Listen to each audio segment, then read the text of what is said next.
You're listening to the Grow Landscapers podcast, the podcast where we delve deeper into landscape business, interviewing legends of the UK landscaping industry. So, join host Nick Ruddle as he explores their thoughts, insights and experiences. That's here on the Grow Landscapers podcast. Hi and welcome to the Grow Landscapers podcast. I'm Nick Ruddle and today we're lucky enough to have Steve Walley from London Stone on the show. How are you doing today, Steve? Yes, really well, thanks, Nick. Thank you so much for having me on today. Oh, it's an absolute pleasure. And what a success story you are in the landscape industry. And it seems to me like everyone in the landscape industry seems to use your products. Whether that's true or not, who knows? But it just seems that everyone that does know you and uses your wonderful products. So anyway, thanks for accepting our invitation because your story should be a huge inspiration to everyone. And personally, I'm really looking forward to hearing all about it too. So let's jump straight in, shall we? Okay. Okay. So how long have you been in the industry then? So I've been involved for about 25 years. I first started off when I was about 19 or 20. I'd finished university, and to be honest, I hadn't done too well at university. So I was kicking around a bit, and I started to do odd jobs in my local neighbourhood. And what I found was that most people were asking for jobs related to landscaping. I didn't have any skills at the time, so I sort of got through that summer. And then I thought, you know what, there's a market here for this. So I got a job employed as a landscaper. And we started off doing turfing on building sites. And it was quite sort of, rushed work, quite sort of rough and ready. But it was a good learning curve. And after about probably 6 months of that, we were in the canteen one day at lunch. And all the guys were talking about a local competitor who had some jobs going. So I just didn't say a word. I kept my mouth shut. And that evening, I finished work and went down to this other company and applied for the job. And I got the job. I don't know how, but I got the job somehow. And that was much more fun. And we were doing design and build. So that was really interesting. We're building some really nice, quality gardens, and I learned a lot there. I learned about paving, about fencing, about decking, all these different skills, and I really enjoyed it. So I actually in the end I got sacked from that job because I have to admit I was a bit unreliable at the time. Right. That's sort of age, I suppose. Yeah. But I think in hindsight, that was the best thing that ever happened to me because it really made me sort of wake up and think about what I wanted to do. And actually, about 3 or 4 months ago, I saw the guy who sacked me. His name was John Melling. I saw him in the high street of my town, and I went over and we had a really good chat. And I actually said to him, I said, thank you. I thanked him for what he'd done for me, and I actually thanked him for sacking me as well, because for me that was a wake-up call. And from there, I then went and got a Prince's Trust loan for about £3,000. I bought a small van, some tools, and I started my first landscape business. Wow. That's where it all started. It does tend to start that way, doesn't it? Man in a van, and out you go, and off you. Yeah. It was fun. Yeah. So when was that? How long ago was that, though? And then we'll come on to when you started London Stone. That would have been early sort of 2000. Okay. And I did that business for a couple of years. Yeah. And then some friends of mine were going travelling around the world to Southeast Asia, Australia, India, and all these sort of places. So I thought, you know what, if I don't go now on this trip, I'll probably never get the chance to go again. So I sold the business to my business partner, and I went to Australia for a year, and that was great. That was great fun. Had a great time. Did quite a bit of work over there as well, actually, landscaping. And then when I came back, I started the business again. This time with my brother and a close friend of mine. And after about, say, 12 months, we were looking for ways to try and diversify the business. And we came upon the idea of importing sandstone. Mm. So we were quite, at the time, I was probably 27 at the time. So no real commitments. I didn't have a mortgage or a family or anything like that. So we could sort of take a risk, really. Yeah. So we scraped together about £60,000, Wow. and which at the time was an awful lot of money at the time. It was everything that we had. We begged, we stole, we borrowed. We just got everything we could, and we got a kitty of money together. And me and my brother Gav, we flew over to India, and we ordered, I think it was 10 containers of mixed sandstone. Wow. And then we came back and we started selling it, and that was the beginning of London Stone. Brilliant. So what year was that then? So that would have been 2007. Right, 2007. So 15 years ago. Yeah. Today. Very good. So you've come a long way in that time. So when it started, literally from nothing, you just had your brother, I suppose, a phone, and how did you get all this the sales then? What did you do to sort of spread the word and get out there? I think in the early days it was mainly yellow pages. So we just go on the yellow pages and we just ring round local landscapers, and garden designers, and we just spread the word that way. Really, it was really tough for the first 2-3 years.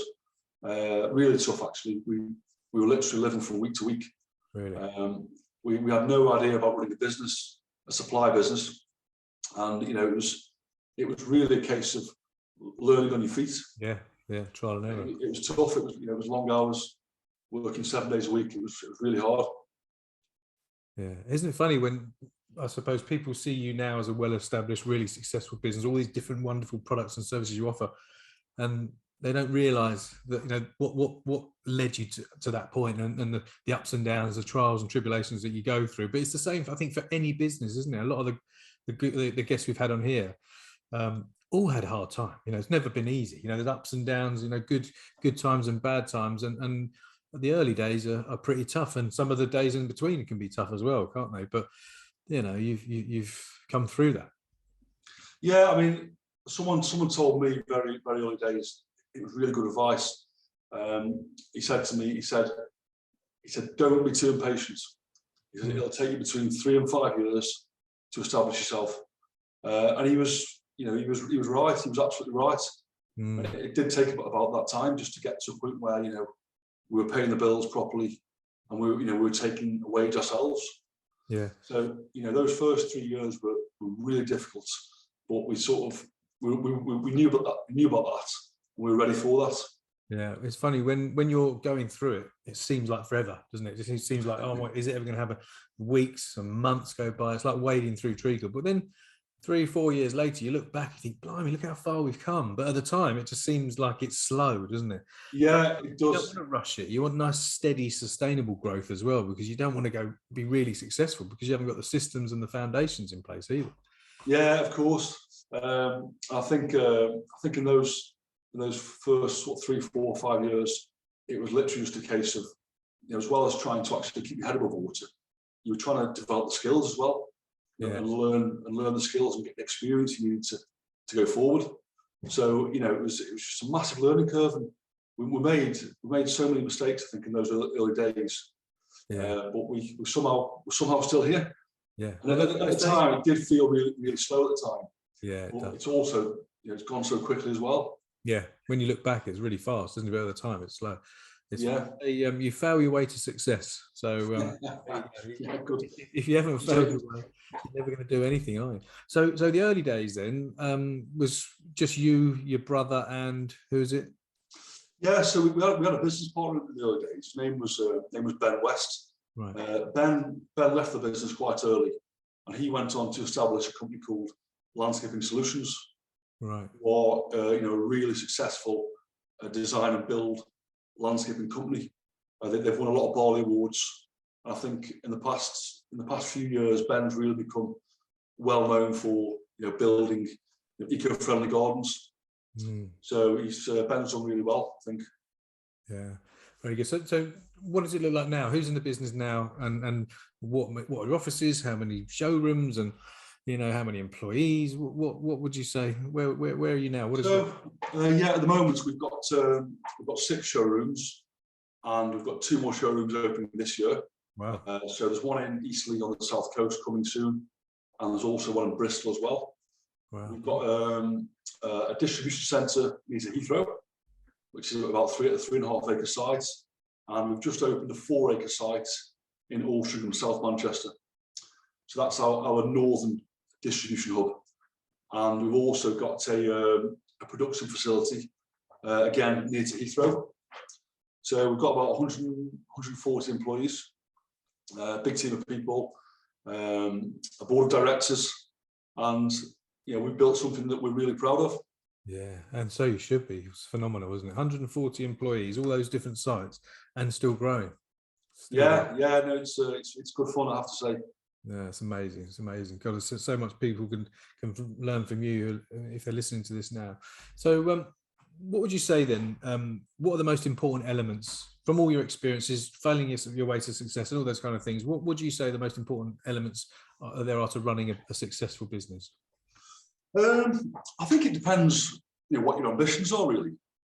I think people run businesses for different reasons, and I think in our case, I think from day one it was always about building a big business, building a brand. I think in that case, to do that, we had to work really hard and make a lot of sacrifices. So I think hard work is something you've got to be very prepared for. And I think also, the very best businesses will run themselves when you're not there. So I think it's really important that you create, really in-depth procedures and processes for all the business's tasks and operations. And it's effectively like a manual for how to run your business. I think that is when it really stands up on its own 2 feet. And there's also a commercial value to that as well. I think if you want to get sustained growth and success, you need that system and that structure in place. So I think that's very important. Amazing. I think that's such a good answer, and not one that many people necessarily would say straight away. But our definition at Action Coach of a successful business is a commercial, profitable enterprise that works without you, the business owner, if that's what you want. Not everyone wants that, but yeah. As if you're going to sell it, or as if you're going to duplicate, or as if you're going to franchise it, and then you've got the option. And like you say, you're adding the asset value of the business then, and you're not part of that equation. So you can operate and run and still grow without you having to be there. So you own a true business. You don't own a job. A lot of people have a business, but they also have a role. They have an employee at whatever level within their business as well. So I think it's a really important point to make. Okay, so processes and systems and procedures are important to you. Then having that how-to manual. So people, when they come and work for you, how do you introduce them to those kind of processes? We've actually got a really good training system in place. Yeah. So we've got something called the London Stone Academy. Okay. And that's run by one of our sales leaders, and literally it's like a boot camp. Brilliant. So they'll come into work and they'll just be trained, really in depth, really detailed on the job training. And that takes usually about 3 or 4 weeks. Wow. And after that period, the person is ready to go out there and work in the business. One thing we also do as well, which I think has made a big difference for us, is we send our salespeople to the Landscape Academy for practical training. So that's run by Mark Yowd up in Cheshire. I think giving our sales staff real hands-on experience of the products, it makes a really, really big difference for them and for the customers too. Yeah. Phenomenal. When you said that it works without you and that was an important thing, I knew there must be some kind of training, good like structured training program that you do, like with your academy that you mentioned there, because it's getting them to do things the London Stone way, not just bringing it in old habits or different ways of working, and to have 3 or 4 weeks where you just focus them on inducting them for that amount of time. I think you've got to have the procedures and the written documentations or the videos or whatever that training material is. It needs to be in place, doesn't it? It needs to be followed before, like you said, you unleash them into into their job. Yeah, I think, very fortunately for us, Michael Fawkes, who's one of our sales leaders, he just loves training. He's really passionate about training. He's very organised. He goes into so much detail that we're lucky to have him. Yeah, we've got a great team in place. Brilliant. Very good. There's a lot of people going to learn a hell of a lot, I think, from that particular point there, and putting the right systems in place first, because you can't train people on it if you don't have them written down and that how-to manual, because there'll be nothing there. Of course, it's always something they can refer back to as well. Yeah, absolutely. Well, this is what systemology is. Over that shoulder there, systemology is a method, is the system for systemizing a business, and it's probably, I'm sure there'll be some similarities in the way that you've done things there as well. So I think you probably get on quite well with Michael. I'll send him a book. I'll send him a copy of Systemology. It's a revolutionary way. Anyway, so what would you say the biggest, I don't know whether they call them mistakes or failures, or what would be the biggest challenges that you've overcome, or whatever word you want to insert there, through your time in business? What are those big issues? I think in terms of mistakes, obviously, how long have you got? The list is endless.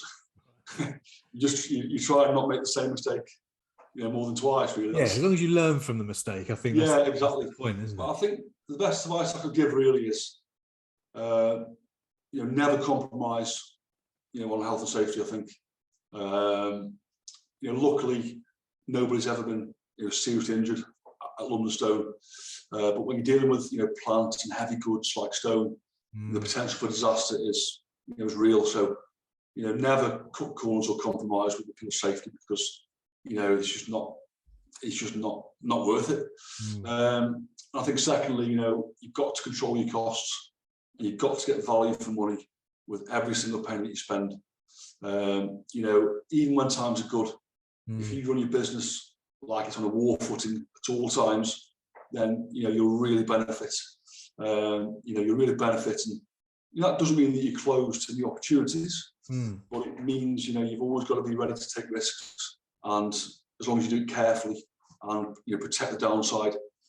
I think looking back, maybe about 5 or 6 years ago, I think one of the biggest challenges that we faced was, as the business was growing really quickly, was trying to sort of maintain that sort of service and maintain that ethos.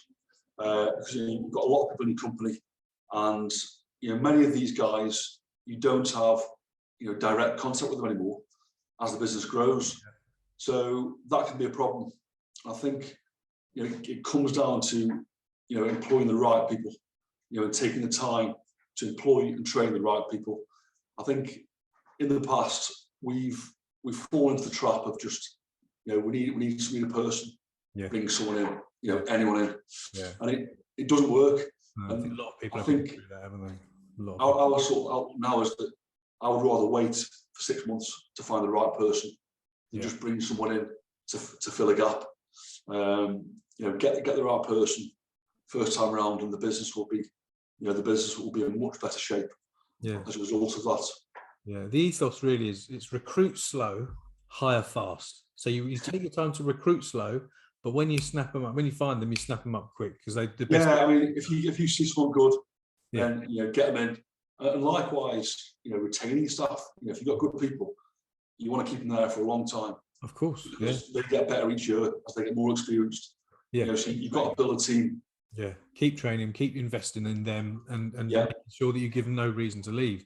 With recruitment, the analogy I use, it's like, let's say you want to go and catch that really rare fish. You've got to be really lucky when you chuck your bait into the river, but that fish is going to be there when you want it to be there. So you think, oh right, we need to get, I don't know, production manager or something. You've got to be patient. You can't just take the best of a bad bunch within the first 2 weeks of advertising. But when that person does come along, don't muck around. Let's you sort of snap them up straight away. I'm really glad that you've used the fishing analogy.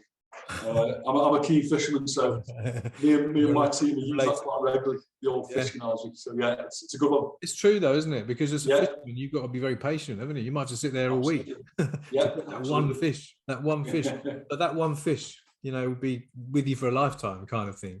Absolutely. As long as you look after them and keep making it a great place to work. Okay, good. So any other major setbacks or in particular obstacles that you've faced, that you've had, and maybe if you have faced them, what did you do about it and what was the outcome? Do you know what, actually, a really important phase in the business was back in 2017. Yeah. So we'd grown quite quickly, and then we'd grown every year, really grown. And in 2017, we had a flat year, and it was a real shock for us because we were used to growth every year. And we opened the bonnet up, we took a look at things, and we realised that we'd become a little bit expensive in our prices. At the time, we were very much based around London in the southeast. I think as we tried to sort of grow out further, we realised that the price was becoming an issue. I think, like many businesses, we fell into this trap of, thinking that every year we could put a price up by 3 or 4%. And it's quite a lazy way to do things. And it breeds complacency. And when we had this flat year, it was a real shock. It made us look at the whole business and actually realise that us putting our price up every year wasn't the right thing to do. And could we actually find savings in our business and be more efficient and try and hold the prices? So that really set us off on a journey. And my business partner Gav, he came across something called lean, which is basically a manufacturing technique that came from Japan originally. Yeah. And over the past sort of 5 years, Gav's implemented a lean strategy across the whole business. And it's really changed things for us. It's transformed our outlook. I think from that moment, for the following 3 years, we froze our prices.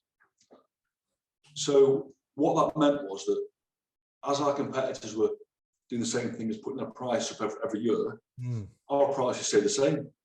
And all of a sudden, within 2 or 3 years, our prices became very competitive.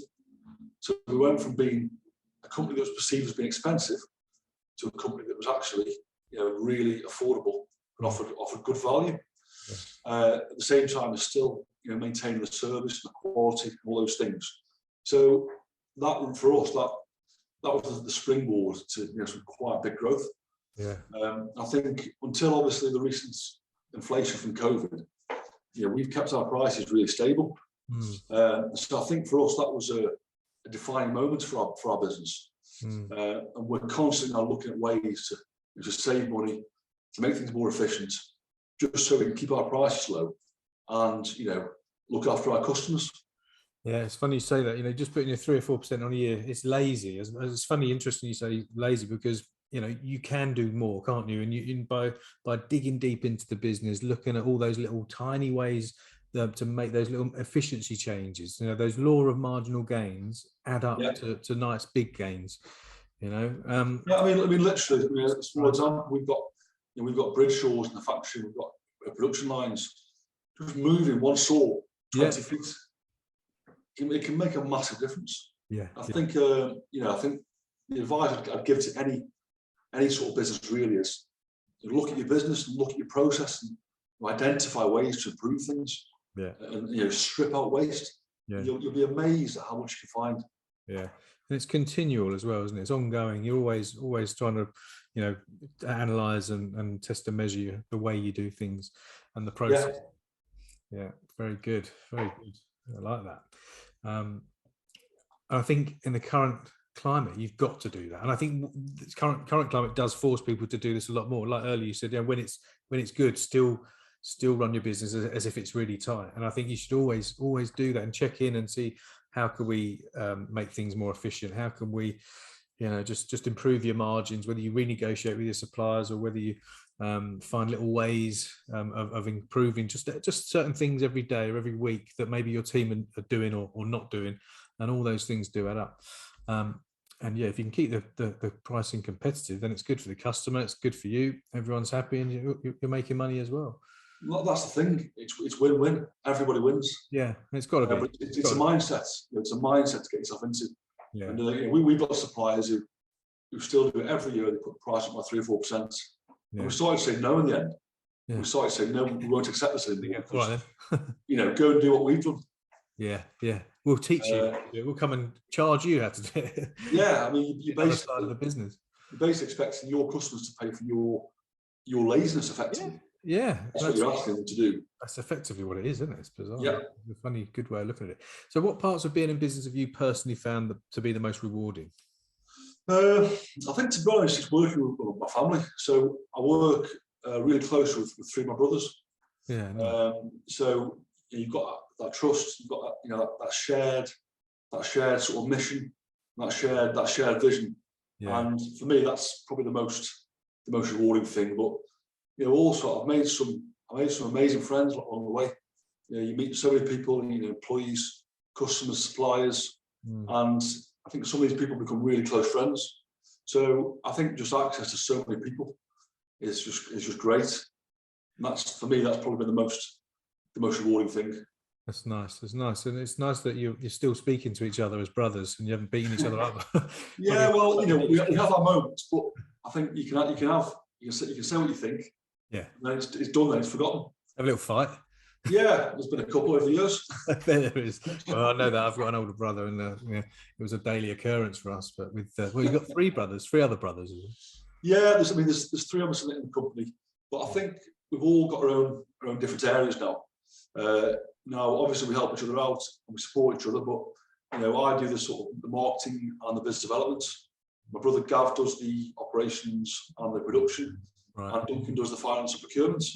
So it works really well. Yeah. Brilliant. Got clear roles and responsibilities. Yeah, absolutely. Very good. Okay, cool. What advice would you give to someone who's maybe a little bit stuck at the moment in their business and wants to expand, but don't quite know what those next steps are to take? I think, okay, so over the years, I've known a lot of people who have tried to expand landscaping businesses, and they've gone from 2 teams to 3, 4, 5 teams, in a short space of time. And I think you've got to do it really carefully, because it can become, a poison chalice. And I know a lot of people who they've gone to 5 teams, and they were making the same money as if they worked with 2 teams, and they then come back down again to 2 teams because they just become busy fools. Why do you think that is? Well, I think you've got to do it carefully. You've got to have really good people around you, and as I said before, you've got to have processes, procedures, so that you can really sort of measure what you're doing. And if you just expand quickly, then you lose control of your costs, you lose control of your quality, and you end up running around like a blue horse fly, just trying to sort of keep everybody happy. And as I say, you become a busy fool. So I think it's not a good way to run a business. You end up micromanaging people. So I think it's really important to do it in a careful way, in a staged way, and you've got to have good people, really good people that you can trust, and you can do the job right as well. Yeah. I think if you look at the businesses who've done this successfully, people like Landform and people like Bowls and Wire and the Outdoor Room, these big, well-known companies, they've been around for a long time. I think they would tell you before anybody else that they've been through ups and downs.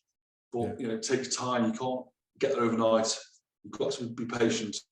You've got to walk before you can run, I think. Yeah, it's funny, those 2 people you mentioned have been on this show already and said exactly that. And it goes back to what you said at the beginning there, right at the beginning of the show, which was, you were impatient. You wanted to do it quick. And that brilliant bit of advice you got was, the chap said to you, 3 to 5 years, it's going to take you 3 to 5 years. don't be tempted to try and grow too fast. And that's the same kind of advice we're giving now, which is obviously valid. Very good, wise words. So, okay, finally then, we've just got one last question to go, and I shall let you go on your merry way.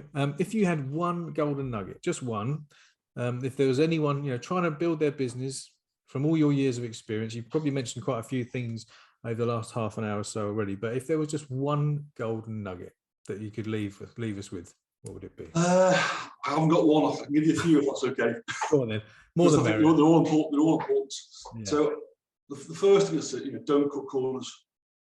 It always comes back to bite you. That's the first thing. The second thing is procedures and processes. And detailed procedures, not just vague ones. Yeah. Map it out properly, every little detail about every job. That's really important. Be lean. Don't waste your money or resources. Control your costs. And I think the most important advice I would give is, now it sounds a bit cheesy, but the most important thing is to care about what you do. Care about your staff. Care about your customers. Care about the quality of your work, your reputation. Really care about the small details. I think if you're conscientious and you commit to doing things properly, and you care about people along the way, I think you'll be successful. I think you'll enjoy it as well. Absolutely. But I think really caring about what you do, I think is the most important thing. Yeah, that's not cheesy at all. I think that's so good because, genuinely, you want to do a great job. You don't want to cut corners. You want to give the best value for money because you care about doing a good job and giving people a great end result and whole wonderful experience. So, absolutely, I think if they know that you really genuinely care, and they trust you as well, don't they? Yeah, absolutely. And you'll get referrals, and everyone's a winner, and everyone wins. Yeah. Very good, very good. Wow. I think that's about it, Steve. I think we've pretty much run out of time. Your words of wisdom have been phenomenal. And if people would like to get in touch with you, or if they want to, I don't know, come and buy loads of wonderful products off you, or speak to you personally, what's the best way that they can get in touch with you? Email probably. So it's Stephen, STEVEN at londonstone.co.uk. Nice and easy, nice simple one there. Well, brilliant, Steve. It's been an absolute pleasure. It's been really interesting, and what a great journey you're on, and still continue to go on.